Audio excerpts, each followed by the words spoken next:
욥기 34장 31절부터 37절까지입니다.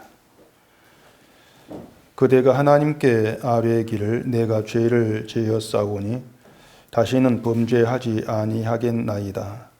내가 깨닫지 못하는 것을 내게 가르치소서. 내가 악을 행하였으나 다시는 아니하겠나이다 하였는가. 하나님께서 그대가 거절한다고 하여 그대의 뜻대로 속전을 치르시겠느냐. 그러면 그대가 스스로 택할 것이요 내가 할 것이 아니니 그대는 아는 대로 말하라. 슬기로운 자와 내 말을 듣는 지혜 있는 사람은 반드시 내게 말하기를 욥이 무식하게 말하니 그의 말이 지혜롭지 못하도다 하리라. 나는 욥이 끝까지 시험 받기를 원하노니 이는 그 대답이 악인과 같음이라. 그가 그의 죄의 반역을 더하며 우리와 어울려 손뼉을 치며 하나님을 거역하는 말을 많이 하는구나. 아멘. 기도하겠습니다. 성경에서 우리가 인간의 불의함을 본다면은 그것이 우리의 불의함입니다. 성경에서 드러나는 인간의 모든 악함들이 곧 우리의 악함인 것을 또 보게 되어집니다. 이 시간도 주의 말씀을 통해서 하나님 앞에 우리가 어떠한 존재인가를 먼저 보게 하시고 그러한 우리에게 늘 변함이 없이 베풀어지는 하나님의 그 은총, 긍휼하심을 깨달아 알고 온전히 감사함과 기쁨이 있는 그 믿음의 길로 나아가는 저희가 되어지도록 해주시옵소서. 예수님 이름으로 기도합니다. 아멘. 우리가 1년 반 정도 욥기를 보고 있는데요. 1년 반 동안 욥기를 봐오면서 여러분들이 그 욥기를 봤을 때하고 또 보지 아니했을 때 뭔가 하나님에 대한 그 생각이나 또 신앙에 대한 생각이 좀 달라지는 것이 있는가, 어떤 그런 느낌이 드는가, 좀 그 생각을 해볼 필요가 있습니다. 그게 참 어려운 그 문제라는 걸 제가 좀 아는데, 이 사람이라고 하는 건 보편적으로 자기에 대한 생각을 별로 하지를 않습니다. 귀찮아서인지도 그럴 것이고 또 별 필요성이 없다 아마 그런 생각도 있어서 자기에 대한 생각을 잘 안 하죠. 설교라는 것도 듣고 그걸로 끝내는 그런 수준이 거의 다지, 설교를 가지고 또 자기를 돌아보고 그런 번거로운 일들은 아마 하지를 않을 겁니다. 욥기를 우리가 시작을 하면서 이제 그런 상태였다면은 뭐 욥기를 볼 때나 보지 아니할 때나 달라지는 것은 아무것도 아마 없을 거예요. 욥기를 보지 않을 때에도 뭐 생각하는 것이 없고 욥기를 보고 있을 때에도 생각하는 것이 없고 아무 생각 없는 것은 뭐 똑같겠죠. 그러니까 달라질 것도 없고 없다 뭐 그래도 틀린 말은 아닐 겁니다. 저는 조금 다릅니다.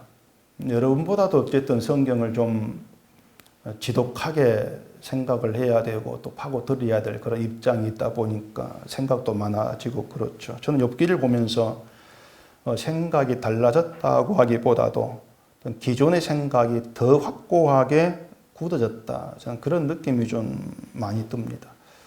그게 뭔가 하면은 하나님이 하시는 일은 정말 인간의 생각 밖에 있는 것이다. 인간이 도저히 예상할 수도 없는 것이고 계산도 안 되는 것. 인간 밖에 있는 하나님의 일하심. 그게 더 크게 실감이 되어지고 또 굳어지는 느낌이 많이 듭니다. 우리 얄팍한 생각 가지고는 도무지 따라잡을 수 없고 이해할 수 없는 이것이 하나님의 일하심이다. 근데 우리는 너무나 어떤 하나님에 대해서 하나님 일하심에 대해 쉽게 얘기를 하고 있다. 그게 우리의 어떤 난점이라고도 그렇게 얘기할 수가 있을 것입니다. 우리가 욥기를 이제 보면서 제가 늘 좀 말씀을 드렸는데 친구들을 통해서 그 욥의 고난을 통해서 걸려 올라오는 게 있습니다. 그게 뭐냐면은 인간의 그 어떤 그 습성들, 그리고 인간의 속성들, 이러한 것들이 욥의 고난을 통해서 올라오고 있습니다. 그리고 놀라운 게 뭐냐면은 이 고난을 받고 또 친구들로부터 하나님의 재앙을 이제 받는 것으로, 또 하나님께 죄 지은 것으로 비난도 받고 있고, 또 회개하라는 이런 그 말을 들은 욥을 통해서 이 새 친구들을 구원하시는 그 방식이 십자가와 같더라는 겁니다. 이게 참 저게 놀라운 그런 이제 사실로 또 다가왔죠. 예수님도 하나님께 죄 지은 죄인으로 취급받았고 또 십자가에 못 박히셨는데, 오히려 그 예수를 못 박은 자들의 구원이 되어 주시는 거, 예수님이, 그게 십자가의 방식이었죠.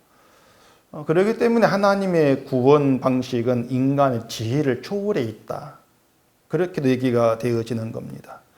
그렇게 욥기를 통해서 참 확실하게 드러나지고 있는 것은 인간이 생각을 하고 인간이 바라고 인간이 원하는 하나님은 욥기에는 없더라는 거예요. 도무지 찾아볼 수가 없더라. 그래서 여러분들이 욥기를 보기 전과 욥기를 보면서 달라져야 될 것이 있다면 바로 그 부분입니다. 우리가 생각하고 우리가 예상했던 하나님은 없더라. 하나님에 대한 생각이 분명히 달라져야 됩니다. 욥기에서 만나는 하나님은 참 그 이상하다. 도무지 알 수가 없고 이해할 수가 없다. 그런 하나님은 내가 내 생전 처음 들어본다. 좀 그렇게 되어져야 돼요. 근데 그게 또 사실이거든요. 오죽했으면은 욥도 자기가 생각했던 하나님과 전혀 다르게 일하시는 그런 하나님 때문에 당황했겠습니까?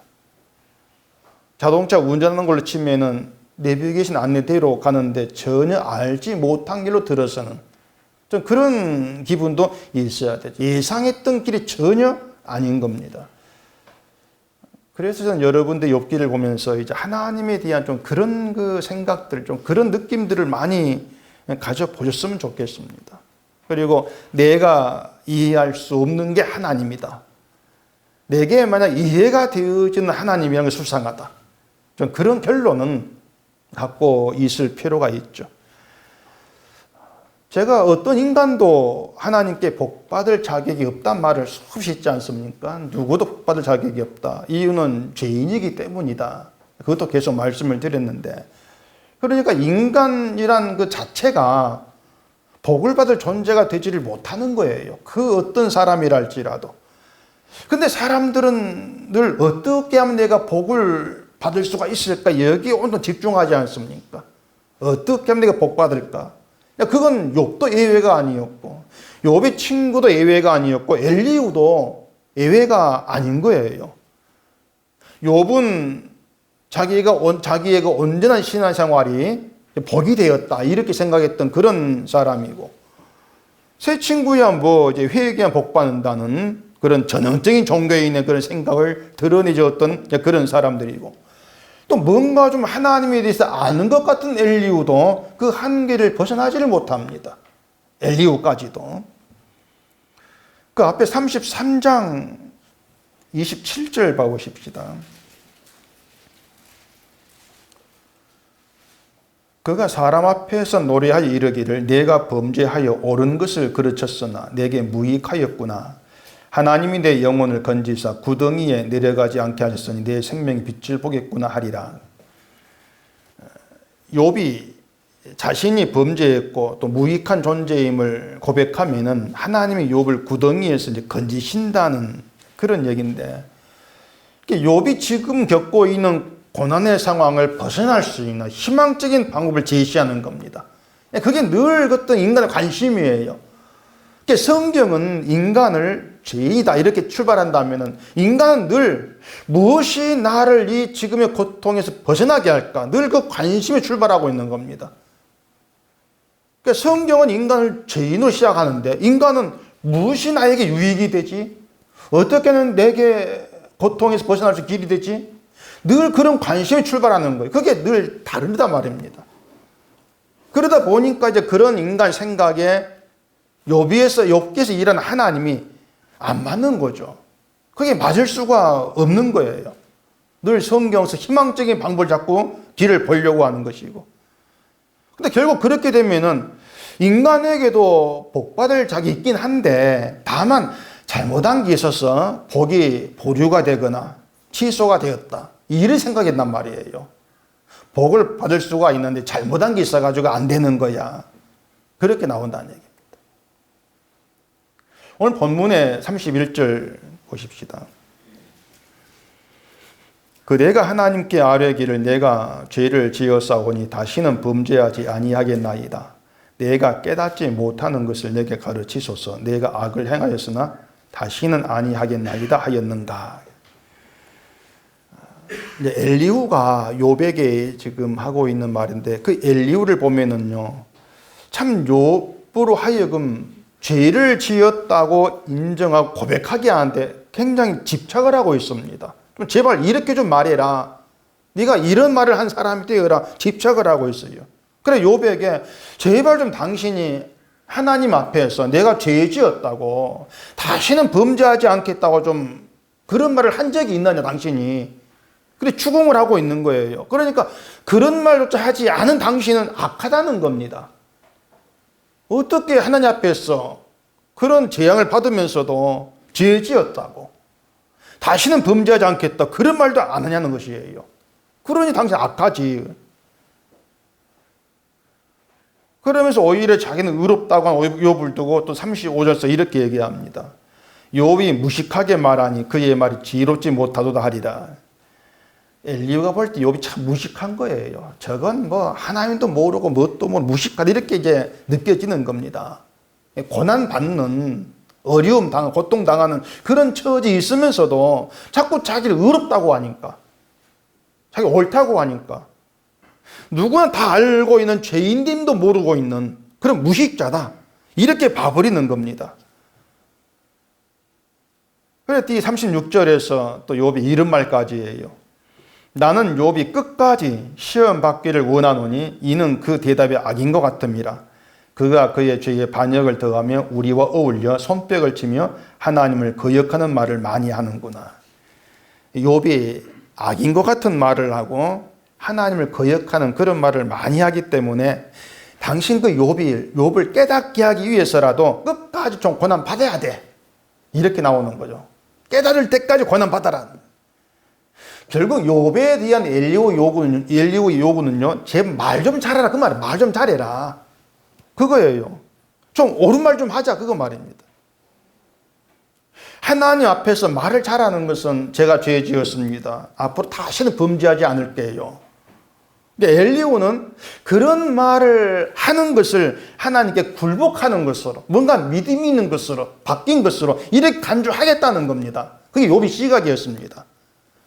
그렇게 말을 하게 되어지는 것이 욥이 신앙적인 사람이 되는 것이라 생각했고, 욥을 이제 그런 신앙인으로, 자기를 죄인으로 범죄하지 않겠다고 이렇게 고백하는 그런 신앙인으로 가르치기 위해서 고난 줬다, 교육의 차원에서. 그게 엘리후의 생각입니다. 그런데 욥이 엘리후와 기대한 그런 말을 안 하니까 고난을 준 하나님의 목적이 달성될 때까지 고난 좀 받아봐, 끝까지 시험 받아야 돼, 일이 나오는 거예요.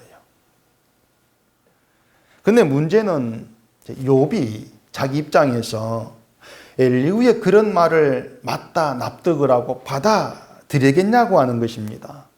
욥은요, 입술로도 하나님께 범죄하지 않기 위해 최선의 노력을 다한 사람입니다. 욥이 처음부터 신앙이 엉망인 상태에 출발했다 혹시 몰라요. 근데 욥은 처음부터 거의 완벽한 신앙인으로 출발을 합니다. 완벽한 신앙인으로. 그리고 자식과 재산 다 잃어버리는 그런 고난에서도 하나님을 원망하지 않았습니다. 물론 자기 몸에 병이 들어서 고통받을 때 원망하게 했지만은 그것이 문제가 되어 주어진 고난은 아니지 않습니까? 완벽했을 때 시작된 고난이었어요. 욥이 온전해, 저 사람 참 부족함이 없어, 이렇게 인정된 그런 수준의 신앙을 했을 때에 받은 고난이란 얘기죠. 그래서 고난이 자기 죄로 인한 것임을 받아들이질 못하는 거예요. 그게 욥의 입장이었어요. 도무지 내 죄 때문이라고는 못 받겠다는 겁니다. 그런 점에서 신자는 늘 어떤 자기의 잣대를 가지고 말을 쉽게 하면 안 되는 거예요. 누구의 타인에 대해서도. 가령 그 지진으로 인해서 수많은 희생자가 난 지역에 가가지고 하나님께 죄를 지어 쌓으니 다시는 범죄 않겠다 이렇게 말해라. 그게 통하겠습니까? 그거 옳다고 할 수 없는 것이죠. 그럴 수가 없는 거예요. 근데 엘리후는 그래요. 욥이 자기 죄를 고백하는 그런 말을 한다면은 그게 신앙이 좋아진 것. 이렇게 보고 있는 거죠. 저는 오히려 엘리후가 무식자 같아 보여요. 욥보다도. 그리고 엘리후가 모르는 게 뭐냐면요.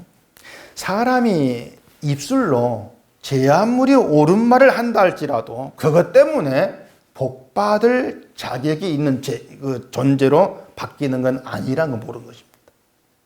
어떤 옳은 말을 해도요. 복받을 자격이 생긴 인간이 못 돼요. 끝까지 복받을 자격이 없는 죄인으로만 살아있어요. 존재예요.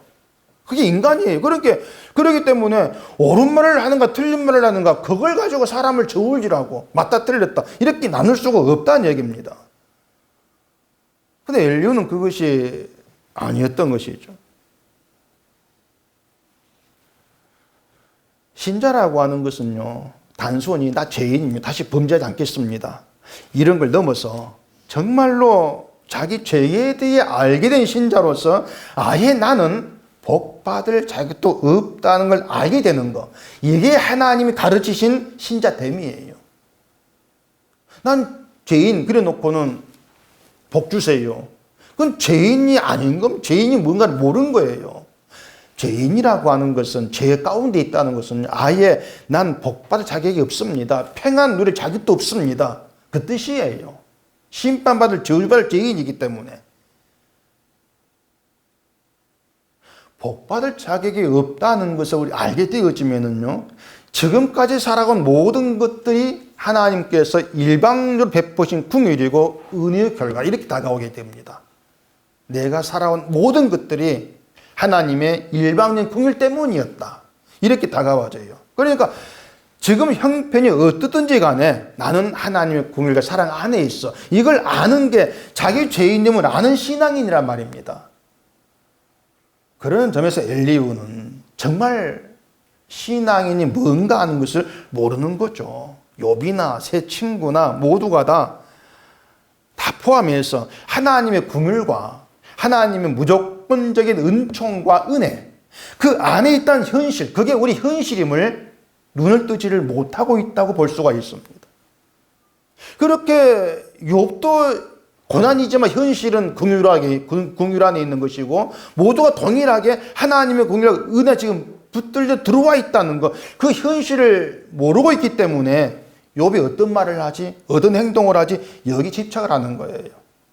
그걸로 신앙을 저울질하고 평가하는 그런 오류를 보이고 있다는 얘기입니다.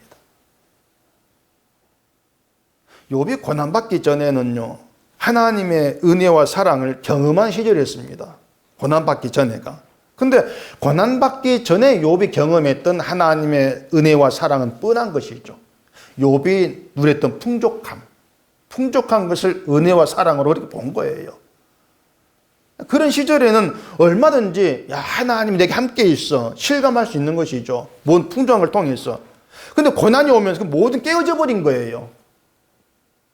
모든 게 사라지면서 하나님도 나를 떠난 것 같고 은혜와 사랑을 떠난 것 같고 그런 느낌을 가져버리게 된 것입니다. 그래서 욥이 과거를 회상하면서 과거로 돌아가고 싶다 이렇게 한 거죠. 하나님 함께 하시고 은혜와 사랑을 누린 과거, 그게 그리운 것이었어요. 과거에 비해서 현재는 하나님이 함께 하시지도 않고 사랑과 은혜도 없다고 생각하기 때문에 과거가 좋다. 과거를 돌아본 것이었습니다. 그 욥이 과거를 그리워하는 걸 다시 볼까요? 29장 2절 보십시다. 29장 2절. 나는 지난 세월과 하나님이 나를 보호하시던 때가 다시 오기를 원하노라. 지금은 하나님이 나를 보호하지 아니한다. 그 생각이죠. 고난의 상황에서. 이런 말을 한 욥의 마음이나 또 자기 현실을 어떻게 보고 있는지 우리는 분명히 알 수가 있습니다. 하나님 보호를 자기의 환경에 풍족함에서 찾고 있는 것이죠. 하나님 보호하시면 풍족한 삶을 살고 보호하지 않으면 어떤 고난과 빈궁한 삶을 산다. 그 생각이었어요. 그게 종교인들의 전형적인 생각이라고 할 수가 있는 거죠. 또 그때 29장 3절 보십시다. 그때에는 그의 등불이 내 머리에 빛이었고 내가 그의 빛을 힘입어 암흑에서도 걸어 다녔느니라. 내가 원기 완성하던 날과 같이 지내기를 원하노라. 그때에는 하나님 내 장막에 기름을 발라주셨도다. 과거에 누렸던 영광과 만족과 평안, 그 시절을 고대하지 않습니까? 다시 오기를. 과거의 영광과 만족과 평안들. 이러한 욥에게서 드러난 잘못됨이 자기 영광에만 모든 관심이 있고 또 그 영광은 어떤 눈에 보이는 세상 것으로 주어지고 누리고 또 하나님 그걸 나에게 주시는 그런 하나님이고 이런 모든 것들이 욥의 크나큰 오류라는 사실을 다 드러내고 있는 거예요. 그렇게 자기의 영광, 자기 만족, 자기 기쁨, 자기 평안 온통 내 거지 않습니까? 내가 누리는 거. 여기에 관심이 두다 보니까 하나님의 영광, 하나님 자기 영광을 위해 일하신다. 이건 놓치고 있는 거예요. 내 영광이 아니고 하나님의 영광을 위해 일한다. 이걸 생각지를 않고 있다는 얘기입니다. 엘리후가 과거를 회상한 욥의 말을 들었다면 이왕 충고할 거 어떻게 하면 좋겠습니까? 죄인으로 고백해라 이 말보다도 하나님은 욥 당신과 우리 영광을 위해 일하시는 것이 아니고 하나님 자신 영광을 일하신다. 이렇게 말하는 게 옳죠. 그게 하나님 정말 아는 것이죠. 물론 그런 말을 한다 해가지고 욥이 달라지지 않을 거예요. 그래도 그런 말이 훨씬 더 합당한 것이죠. 근데 인간이라는 게 참 재밌는 게요. 어떤 옳은 말을 해줘도 설득당하지를 않습니다. 그게 사람이에요. 어떤 말을 던져줘도 설득을 안 당합니다. 여러분들이 성경을 이 창세기부터 요한계시록까지 100번 읽어보고 설득당하는 거 안 당해요. 설득이 안 돼요. 그만큼 인간 똥꼬지입니다. 이걸 어떻게 표현해야 될지 그 완악한 고집이라고 하는 것은요. 뭘로도 이건 감당이 안 돼요. 그래서 엘리후가 분명히 하나님이 맞는 말을 하거든요. 맞는 말을 하는데 욥에게 설득이 안 되는 거예요. 도무지 그 말에 설득이 안 되죠. 그 34장 그 16절에서 이렇게 얘기했어요. 만일 네가 총명이 있거든 이것을 들으면 내 말소리에 귀를 기울이라. 욥이 당신이 좀 조금이라도 생각이랑 있다면은 좀 내 말을 들으라는 거예요. 욥이 참 많이 답답한 거죠. 옳은 말을 해주는데도 받지를 않으니까 얼마나 답답하겠습니까? 저는 엘리후 답답을 좀 알아요. 제가 늘 경험하니까. 결국에 이 엘리후도 모르는 것이 하나님을 증거한다는 거, 또 어떤 믿음이라는 거, 사람이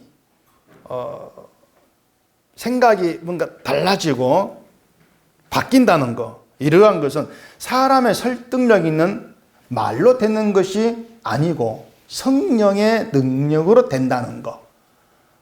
이걸 이제 놓치고 있는 거죠.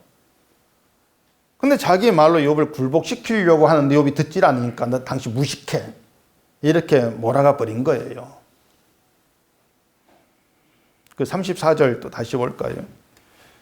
슬기로운 자와 내 말을 듣는 지혜 있는 사람은 반드시 내게 말하기를 욥이 무식하게 말하니 그의 말이 지혜롭지 못하도다 하리라. 슬기롭고 지혜 있는 사람들은 엘리후 자기 말 다 듣는다는 거예요. 슬기 있는 사람 다 듣는다. 내 말을 듣는다. 근데 당신은 내 말을 안 들으니까 이건 슬기롭지도 않고 지혜롭지 않은 무식자다. 그렇게 얘기를 하는 거죠. 어쨌든 엘리후는요, 옳은 말로 욥을 설득을 하고 자기 말을 받아들이도록 굴복시켜 보겠다고 힘을 쓰는데 모두가 허사입니다. 하나님이 일하시고 하나님이 이루신다는 믿음의 세계는 맞지를 않습니다. 인간의 말을 듣고 인간이 바뀐다. 이건 맞지를 않아요. 인간이 인간을 고치고자 하는 것 자체가 하나님이 일하신다는 도외시하는 겁니다. 그런 점에서 이 목사들이 엘리후 같은 착각들을 참 많이 하고 있다는 볼 수가 있습니다. 그게 뭐냐면 이 목사의 의무를 교인의 문제를 고쳐주는 것으로들 그렇게 생각하는 사람들이 많아요. 그래서 교인에게 문제가 보이면은 책망을 하고 그렇게 하지 말라고 희적하면서 이렇게 고치세요 이렇게 요구를 좀 많이 하죠. 근데 그건 목사 일이 아닌 것이거든요. 교인의 문제를 방치하는 것이 아니고 복음만 제대로 전하면 되는 거예요. 뭐냐면 이 복음만 바르게 전하면 복음이 인간의 문제를 다 끄집어냅니다. 목사 끄집어내는 게 복음이 끄집어내는 거예요. 여러분에게 이런 문제가 있어요. 이런 말을 굳이 하지 않다 할지 안 해도 복음을 내놓게 되면 복음이 그런 문제를 끄집어내게 돼 있습니다. 그리고 복음에 드러나는 문제에서 자기 악함을 이제 보게 되어지면서 아, 나는 복 받을 자가 못 되었구나. 아니구나. 이걸 아는 거예요. 그게 성령의 역사고 능력인 것이죠. 이처럼 하나님이 이제 행하시고 이루실 문제를 사람이 자기 말로 이루려고 하는 것, 그 자체가 잘못된 것입니다. 예수님이 오셔가지고 말씀을 전했는데 설득된 사람이 누가 있습니까? 예수님에게. 예수님 말씀에 설득되어가지고 십자가를 믿게 되고 자기 죄인됨을 알게 되면 자기를 부인하는 그런 사람이 누가 있어요? 아무도 없지 않습니까? 이 제자들도요, 예수님이 죽고 사흘만 다시 산다. 말씀을 그렇게 하지 말라고 말렸어요. 예수님 죽으면 자기 수가 다 허사가 된다. 그 생각 때문이죠. 그래서 우리는 늘 그런 우리를 실감을 하고 늘 성경을 듣고 설교를 듣고 함에도 그 말에 내가 설득되지를 않다는 걸 우리가 느끼면서 이런 내가 예수를 알게 되고 그 예수를 내 주로 고백하고 있는 건 성령의 능력이구나. 내 지혜도 아니고 내 총명도 아니고 누구 말이 어떤 듣기 좋아서도 아니고 온전히 성령의 역사하심이구나. 우리는 그렇게 고백하게 되어지는 거예요. 그게 신자의 경험이라 할 수 있는 거예요. 근데 지금의 교인 자꾸 이 교인 설득하려고 하죠.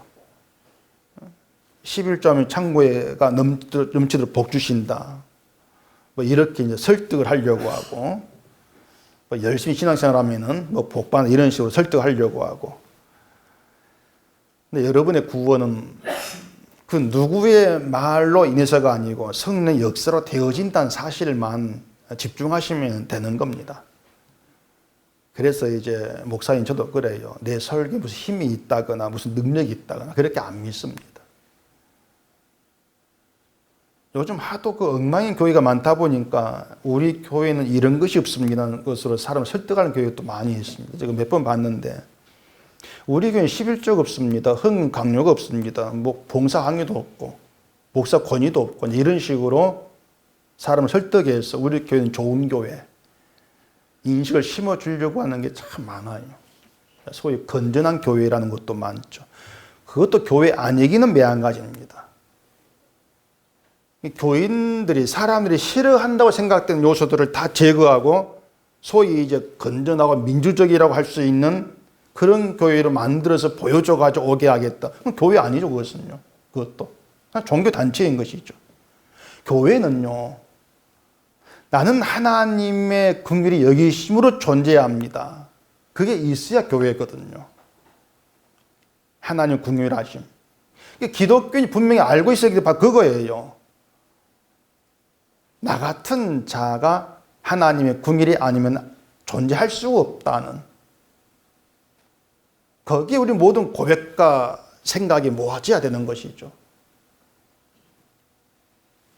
그렇게 욥기는 우리가 생각한 하나님, 또 우리가 생각했던 믿음, 우리가 생각한 구원 이런 것은 없다는 것을 드러내주고 있습니다. 욥기 자체가.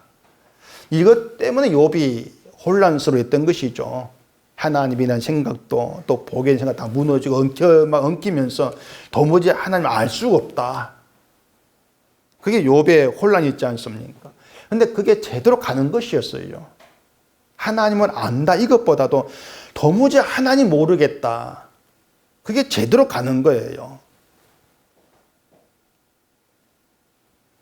엘리후는 지금 누구보다 하나님 잘 안다고 자부하지 않습니까?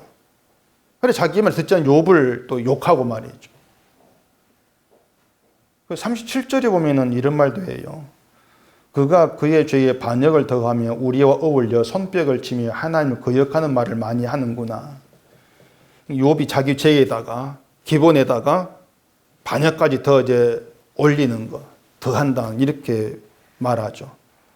또 손뼉을 치며 하나님을 거역하는 말을 많이 한다. 우리와 어울려 말은 이제 친구들과 엘리후가 있는 그 자리 아마 그런 뜻일 거예요. 손뼉을 친다는 것이 뭐냐면은 내가 옳다는 걸 강조하기 위해서 막 손뼉을 쳐가면서 얘기를 하는 거. 그렇게 볼 수가 있는 겁니다. 누구도 욥이 옳다고 하지 않은 데서 욥 혼자서 그러고 있어. 너는 지금 그런 거야. 이렇게 말하는 거예요. 그래서 욥기를 보면서 드러난 게 뭐냐면 누구 하나 인간의 존재를 아는 사람이 없다는 거예요. 누구 하나. 또 하나님이 누구신가를 아는 사람도 없다는 겁니다. 그게 욥기를 통해 드러난 현실입니다. 하나님에 대한 말과 지식은 차고 넘치는데 정작 하나님이 누구신가를 모르고 있는 것. 믿음의 세계도 모르는 것. 그걸 욥기를 통해서 이 땅의 현실이 그런 것이다. 이렇게 보여주는 것이고 우리가 현실 속에 들어있음을 보이는 거예요. 그래서 우리의 욥기는 우리 현실입니다. 우리를 보게 되어지는 것이죠. 그런 점은 욥기는 우리에게 또 나를 보는 거울이라고도 할 수가 있을 거예요. 제가 설교하면서 정치인 얘기 전혀 안 하는데 그 전원책이라고 아시죠? 전원책. 그 한국당이 지금 무슨 혁신위원인가 뭐 그런가 보는데 이 사람이 엊그젠가 보니까 한국당의 그 의원들한테 다 거울 한 개씩 주고 싶다. 자기를 보라고. 자기를 보고 알아서 나가라 하냐 그런 아마 의도일 거예요. 그 전원책 그분이 착각한 게 인간 자기를 안 봅니다. 아무리 맑은 거울을 줘도 안 봐요. 거울 가지고 딴 사람 비추려고 하지 자기를 안 봐요. 우리가 성경을 거울이라고 하고 욥을 우리 거울이라고 하지만 우리는 욥을 통해서 안 봅니다. 욥의 고난을 통해서 내가 그 고난과 저주에 합당한 자라 그렇게 자기를 받아들이질 않습니다. 욥의 고난은 고난이고 난 끝까지 나의 평안과 나의 행복과 나의 어떤 유익, 나의 잘됨, 나의 만족 늘 이것만 내게 주어지기를 원하고 있는 것이지 성경에 보면 내가 이런 잡니다. 그렇게 안 나와요. 근데 성령이 그렇게 만들어내는 겁니다. 그래 우리는 성령이 일하신 활동하심을 내 생각이 어떻게 달라지고 어떻게 흘러가는가 이걸 통해 우리가 볼 수가 있는 것이죠. 거기에 늘 신자란 자리에서 하나님을 만나고 경험하는 그런 것이라고 할 수가 있을 거예요.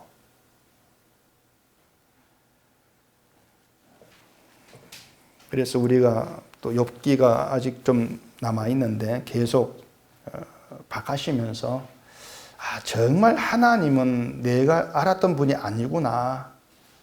그러면서 믿음의 세계나 또 복의 세계나 모든 것들이 좀 기본적 기존이 있던 것들이 무너지고 그 자리에서 정말 복이 무엇인지 정말 하나님의 어떤 긍휼과 은총 안에 있는 것이 무엇인지 그걸 새롭게 좀 갈 수 있어야 돼요. 우리가 복을 제대로 알게 되어지면은요. 예수님이 내게 오셔서 우리가 주 안에 있는 것으로 이 복이 존재가 된 겁니다. 우리는요. 신자라고 하는 게. 때문에 복을 따로 구할 이유가 없는 게 신자예요. 그럼에도 복이 나에게 주어지면 좋겠다. 이렇게 바라고 있는 것이 예수 안에 있는 복된 현실을 우리가 보지 않고 있다는 이런 의미가 돼버리는 것이죠. 그런 우리의 모습들이 이런 성경을 낱낱이 까발려지고 그렇게 해서 나는 복받을 자격이 없는 자, 심판과 저주만 합당한 자, 늘 그런 결론 안고 살아가셔야 돼요. 그 결론 안고 있을 때에 하나님의 긍휼하심이 어떤 것인가 우리가 알게 되어지는 것이죠. 그렇게 나아가는 게 신앙인으로 살아가는 겁니다. 여러분 지금의 자신을 보세요. 천국에 딱 맞다고 생각하십니까? 여러분 자신이? 아마 나를 보면은 천국 물 건너갔다. 아마 그렇게 얘기해질 거예요. 그게 우리의 하루하루의 삶이니까. 근데 분명히 뭔지 아십니까? 내가 나를 볼 때 천국은 물 건너간 것처럼 보이는데 우리는 예수 그리스도 안에 있는 그리스도의 사람이다. 이렇게 확정되어 있다는 사실이에요. 그리스도의 사람이다. 그게 복의 사람으로 존재한다는 것이죠. 그리스도의 사람으로 그리스도와 함께 영원한 영광에 들어간다. 그래서 욥처럼 우리가 살아가면서 삶의 내막을 모르고 힘들고 어려워도 내게 변함없는 것은 내가 그리스도의 사람이라는 거. 그거 붙들고 있으면 되는 거예요. 그 믿음이 우리에게 인내가 되는 거죠. 욥에게 있었던 것도 다 날아갔지만 그 친구들이라서 다르지 않습니다. 그들도 결국에는 있던 것 사라지고 없을 것들밖에 아니에요. 세상 것들이. 그렇게 보면은 이 땅에 뭔가 있고 없고 정말 무의미한 거죠. 또 있고 없는 걸 가지고 판단하는 것도 어리석은 것이죠. 우리 인생의 답이라고 하는 것은 그리스도의 사람이라는 거. 오직 그게 우리 답이에요. 그 답 하나 가지고 살아가면은 그건 되는 겁니다. 욥기에서 우리가 하나님을 생각하면서 그 답을 우리에게 알게 하시고 그 답이 있는 세계 우리를 이끌기 위해서 욥을 보이신다. 그리 생각하시고 이 세상에서의 누리고 싶은 것들 늘 그것들은 다 물거품으로 사라져가면서 그 자리에서 우리 인생의 복으로 답으로 존재한 주님께 모든 소망과 희망이 향하는 그런 믿음의 사람이 되기를 바랍니다. 기도하겠습니다. 우리 아버지 하나님, 우리가 몇 년을 예수를 믿었던 돌아보면은 헛되다는 생각도 들 때가 있고 내가 믿은 것이 아니었다는 생각이 들 때도 있습니다. 하나님께서 우리 인생을 얼만큼 남겨놓으실지 모르겠지만 하나님의 그 뜻 안에서 인도하심 가운데에서 내 인생의 답이 오직 예수라고 하는 그 사실 하나 붙들고 나아갈 수 있도록 우리를 믿음 위에 굳건히 세워주시옵기를 간절히 바라옵고 원하옵니다.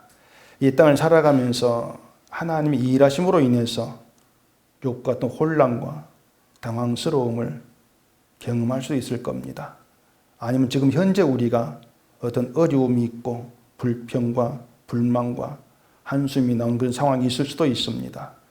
그렇다 할지라도 분명한 것은 하나님의 붙들림 안에 우리가 있고 예수 그리스도 안에서 주께 인도받고 있는 우리 인생이라는 것, 오직 그 믿음이 우리 힘이 되고 위로가 되고 평강이 되게 하셔서 평생토록 예수님 때문에 기쁨이 있는 즐거움이 있는 그 믿음의 길로만 가도록 인도해 주시옵소서.